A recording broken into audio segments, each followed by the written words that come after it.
Je trouve qu'on voit bien à quel point Nureyev avait soif de vivre, soif de vivre sa passion, soif d'apprendre.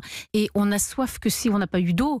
Et lui a vécu ça, ce manque permanent. Il a un souvenir atroce de son enfance. Et on voit bien que c'est dans la nudité qu'il va vouloir devenir quelqu'un. On sent qu'il s'est construit en fait contre son père. Ah mais absolument.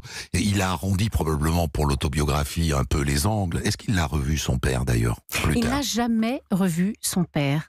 Il le détestait.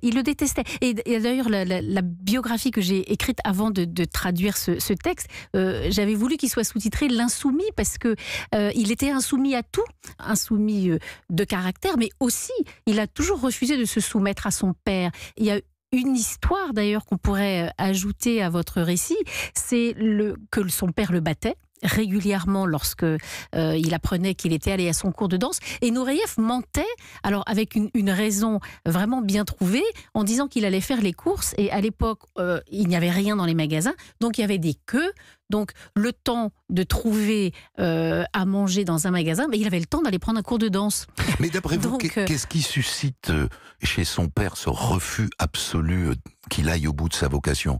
Il est efféminé. Il n'est pas l'homme tel que le père l'est. Je pense que, à la limite, on peut comprendre cet homme qui n'a qu'un fils. Il a 3 filles. Bon, alors les filles, on les regarde pas trop, mais il a un fils et il veut que son fils s'élève socialement parlant et puis ait une profession rassurante pour lui.